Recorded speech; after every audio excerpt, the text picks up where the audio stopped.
Hello everyone, मेरा नाम है कीर्ति कौशिक और मेरी most awaited and excited journey start हो रही है गोवा की। मैं जा रही हूँ दिल्ली टू गोवा राजधानी ट्रेन से। आप फ्लाइट से भी जा सकते हैं, आप ट्रेन या फ्लाइट दोनों में से कोई भी प्रेफर कर सकते हैं। मुझे ट्रेन कंफर्टेबल लगती है इसलिए मैं जा रही हूँ ट्रेन से।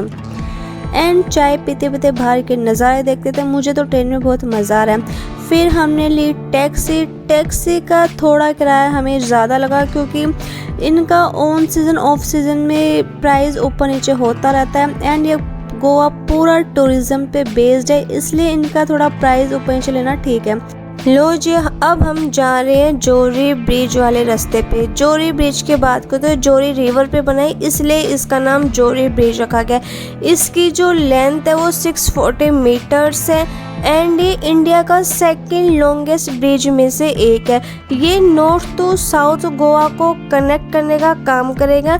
एंड सबसे मज़ेदार बात पता है क्या है कि यहाँ पे अब 2 रेस्टोरेंट बनने वाले हैं जिसकी वजह से हम और आप पूरे गोवा का व्यू देख सकते हैं। मतलब कितना एक्साइटेड होगा ना कि हम एक ब्रिज पे बैठ के पूरा गोवा देख रहे हैं, उसको एक्सप्लोर कर रहे हैं। मतलब आई एम सो एक्साइटेड कि ये कब 2024 में कंप्लीट होने की संभावना है।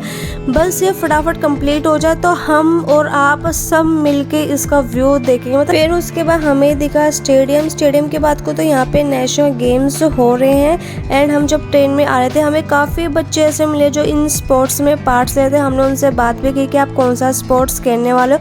मतलब अच्छा लगता है कोई हमारे देश को रिप्रेजेंट करता है तो एक बहुत मज़ा आता है। फिर उसके बाद हमें भूख लगने लगी, हम एक वेज रेस्टोरेंट में चले गए। फिर हमने थोड़ा हल्का फुल्का खाना वगैरह खाया क्योंकि ट्रेन में ब्रेकफास्ट करने के बाद काफ़ी लॉन्ग जर्नी थी टैक्सी से होटल की, फिर ये वो तो थोड़ी भूख लगने लगी।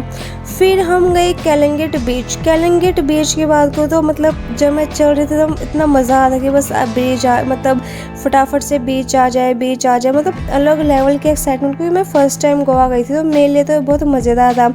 एंड इसकी मार्केट की बात करें तो मार्केट मेरे को ऐसा लगा कि दिल्ली की सरोजिनी नगर है। इतने रीज़नेबल प्राइस में आपको कपड़े मिल रहे हैं, आप देख सकते हैं 100 रुपीज़ में 120 150, उससे ज़्यादा रेट इनका जाता नहीं है। ये सबसे अच्छी बात है कि आपको अपने रीज़नेबल प्राइस में आप कपड़े ले सकते हैं। अगर जैसे आई लव गोवा वाली टी शर्ट तो हर कोई पहन के घूम रहा था, मतलब वहाँ जाके ऐसे परचेस करिए तो अब ऐसा नहीं होगा कि आप बहुत ठग गए, आपने बहुत ज़्यादा नुकसान किया। नहीं, आपको बहुत रीज़नेबल प्राइस में अच्छे कपड़े मिल जाएंगे। एंड इनकी क्वालिटी भी अच्छी होती है। सबसे अनोइंग बात ये होती है जो हम जाते हैं कि हमें हर रास्ते में बस ये होता है कि वो काफ़ी लोग टोकते हैं कि टैटू करवा लो या हमारा ये पैकेज लो वो पैकेज लो।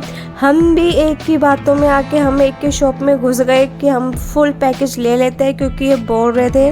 वो पैकेज था वाटर स्पोर्ट एक्टिविटी का जिसमें वो 5 राइड्स करवाते हैं आपको।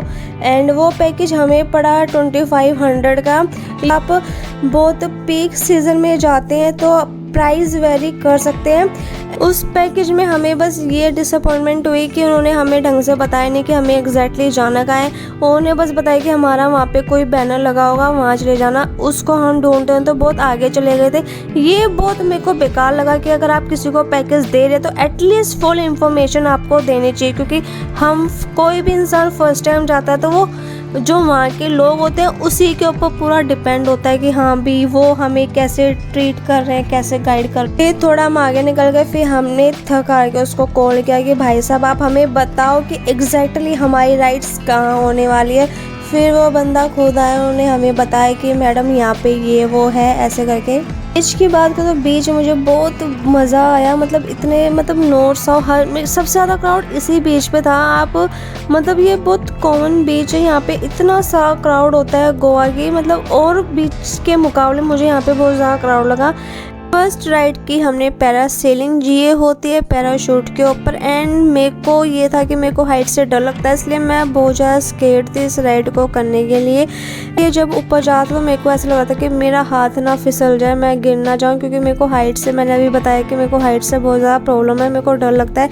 एंड जब हम नीचे लैंड गए थे तो मेरा पैर रेलिंग पे लगते बचा। मतलब ये होता है कि इसमें आपको पैर बिल्कुल सीधे रखना होता है, अगर आप मोड़ लोगे तो आपको चोट लग सकती है। तो इस चीज़ का आपको बहुत ज़रूरी ध्यान रखना है।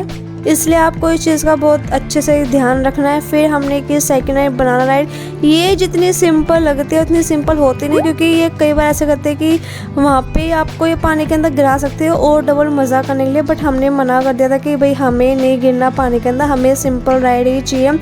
फिर होती है जेट स्की राइड, एंड वो तो दिखने में इतनी खतरनाक है, वाकई में भी खतरनाक है, क्योंकि उसमें आपको गिरने का बहुत ज़्यादा डर रहता है। फिर उसके बाद होती है speed boat and bumper ride. ये थोड़ी नॉर्मल होती है तो उसमें मज़ा आता है। ये था मेरी गोवा विजिट का फर्स्ट रिव्यू। और वीडियोस के लिए लाइक शेयर एंड सब्सक्राइब ज़रूर कर देना। मिलते हैं अगली वीडियो में, बाय।